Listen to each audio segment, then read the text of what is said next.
Nós temos aqui um outro dispositivo, um outro preceito que o professor gostaria muito de trabalhar com você, que é a inviolabilidade do domicílio, tá bom? Essa inviolabilidade, ela sempre aparece na banca Sebrasp, ela gosta muito de cobrar de você, e nós temos aqui a seguinte redação, vamos lá comigo.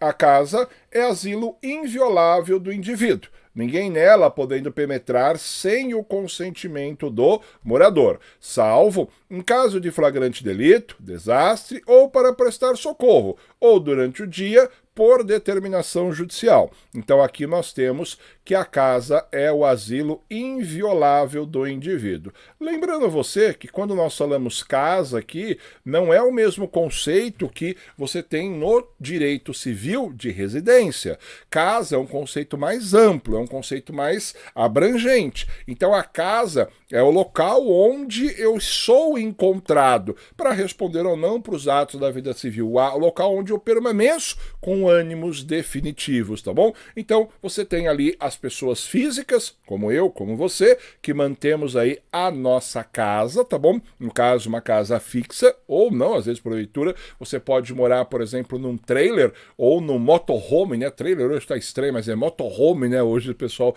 fala, então, perceba, o motorhome, ele é considerado casa, tá bom? Você tem ali as pessoas jurídicas que também possuem casa, toma cuidado, a casa aqui da pessoa jurídica é qualquer local privado que não é aberto ao público em geral. Então, por exemplo, você está dentro de um mercado. O mercado tem a parte que é aberta ao público, ali não é casa, mas dentro do setor administrativo, por exemplo, onde não é todo mundo que consegue entrar, aquilo é considerado a casa daquela pessoa jurídica, tá bom?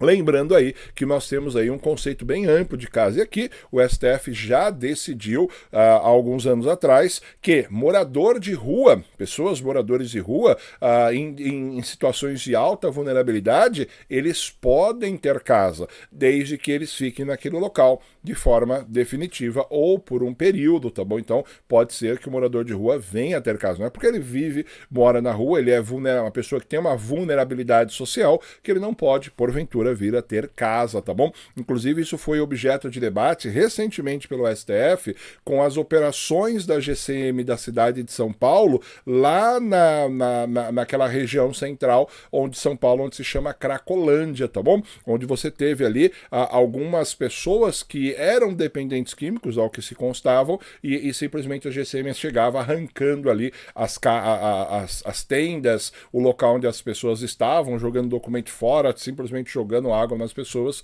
Isso aí foi objeto de discussão pelo STF há alguns anos e simplesmente aí proibiu e reprovou essa conduta mantida pela GCM de São Paulo, tá bom? Vamos lá, avançando aí no nosso dispositivo. O que mais que nós temos? A casa, ela é o asilo inviolável do indivíduo. Então, se a casa é asilo inviolável do indivíduo, por óbvio que ninguém nela pode penetrar. Então, não é legítimo a ninguém penetrar na casa do indivíduo, tá bom? A ninguém é legítimo penetrar na casa do indivíduo. Então, você não pode ingressar nessa casa do nosso respectivo morador, tá bom? Vamos lá. Quando nós olhamos aqui para casa, perceba que a nossa Constituição, ela traz uma circunstância onde é possível que você ingresse na casa. E a primeira circunstância, presta atenção que o professor só vai fazer um recorte, tá bom? Ó, a primeira circunstância que você pode ingressar na casa é com o consentimento do morador. Então perceba, se o morador consentir, você pode ingressar. E nesse momento, o professor tem 2 pontos aqui para te ressaltar, tá bom? Quais são os 2 pontos? O primeiro ponto é consentimento. O consentimento, ele tem que ser dado por quem tem condições de consentir. O consentimento, ele tem que ser dado por alguém que é capaz. Aqui o conceito de capacidade é dado pelo Código Civil. Então a pessoa tem que ser capaz, tá bom? De expressar e de se manifestar os atos da vida civil. Professor, via de regra, quando nós adquirimos aí a capacidade da prática dos atos da vida civil? A partir do momento onde você fica maior, a partir dos 18 anos, tá bom? A partir dali você consegue manifestar a vontade de consentir. Existem algumas questões no direito civil, mas não é o nosso objetivo aqui. O que eu quero te falar é, se a pessoa que estiver consentindo, ela não tiver, porventura, condições de expressar a sua vontade, existe lá, estaremos diante de uma circunstância que se chama vícios do consentimento. Vou te dar um exemplo. Aqui o professor mora aqui em Mogi, e o professor mora dentro de um condomínio horizontal, condomínio de casas, e aqui por uma norma e eu não sei te explicar por quê, tá bom? Por uma norma do regimento interno aqui do condomínio, não tem campainha, as casas não têm campainha, e a gente não colocou e até hoje nunca sentiu necessidade. Então, quando um vizinho vem em casa, ele literalmente bate na porta, tá bom? E quando bate na porta da minha casa, minha filha lá, hoje com 5 anos, sai correndo, vai lá, aperta o botão e abre, porque a porta aqui é com uma fechadura automática, fechadura eletrônica. Ela abre a porta e, oi, pode entrar! E às vezes ela nem sabe quem é a pessoa. Perceba, o consentimento de uma criança de 5 anos, no nosso exemplo, é um consentimento válido? Por óbvio que não, por óbvio que não. Se essa pessoa ingressar, ela está ingressando de modo irregular, porque o consentimento não é válido. Segunda circunstância que ofende o consentimento, que também está ligada ao vício do consentimento: o erro, a coação, a coerção, a fraude e outras formas que você pode fazer com que o indivíduo tenha uma falsa percepção da realidade. Por exemplo, alguém vai e aponta a arma para o morador. Se você não abrir, eu mato você. Por exemplo, ele foi coagido. Nesse caso, não é consentimento válido, é um consentimento viciado, tá bom? Depois disso, nós temos um segundo ponto. Primeiro é o consentimento. O segundo é o consentimento do morador. E o morador, por mais simples e bobo que isso pareça, o morador é quem mora na casa. Professor, por óbvio. Eu sei, o óbvio às vezes tem que ser dito. Por quê? A contrário senso, se a pessoa não mora na casa, ele não é morador. Visita não é morador. Então, se porventura a pessoa está visitando o indivíduo e ele permite o ingresso, esse permissão de ingresso não é válido, porque aquela pessoa é visita, a visita não mora. Tudo bem?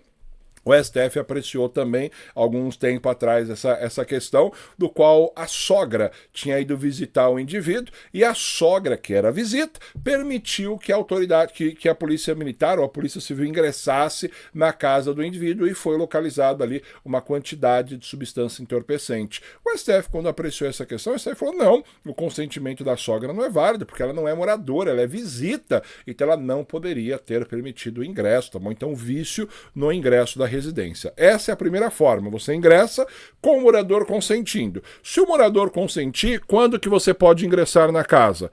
A qualquer momento, a qualquer hora, de qualquer forma. Se o morador permitir, você entra do jeito que você quiser. Entretanto, nós temos aqui, e é o que a nossa prova vai nos cobrar realmente, é aqueles ingressos na casa sem o consentimento do morador. Então aqui eu estou ingressando na casa sem que o morador consinta. Então vamos lá. Quando eu falo ingresso sem o consentimento do morador, a nossa Constituição nos fixa 4 circunstâncias distintas, 4 circunstâncias diferentes, todas elas sem o consentimento do morador. Em caso de flagrante delito, em caso de desastre, para prestar socorro ou durante o dia, por determinação judicial. Vamos começar aqui. Em caso de flagrante delito. O estado flagrancial, ele é regulado pelo Código de Processo Penal, especificamente aí no artigo 301 e seguintes, 301, 302 e seguintes, dentro do Código de Processo Penal. Como sua prova é para o TSE, não cai processo penal, dane-se isso aqui, a não ser que você tenha vontade de ler para aprofundar o conhecimento. Mas lembra que é estado flagrancial, tá bom? A sua prova não vai no TSE discutir o que é flagrante, quais são as hipóteses de flagrante. Agora, se você vai fazer concurso, por exemplo, de segurança pública, ou até mesmo aí algumas provas do TRF, que aparece a figura do flagrante dentro do processo penal, aí você vai ter que se repontar aí a esses artigos 302 e seguintes, onde você consegue aí, porventura, adquirir esse conhecimento aí mais fora da Constituição. Vamos lá, nós estamos aqui diante de desastre, então você teve um desastre, por exemplo, um tsunami, nós tivemos aí um tornado, um furacão, uma enchente que nós tivemos aí, e infelizmente, né, com o Rio Grande do Sul, aí situação muito triste que os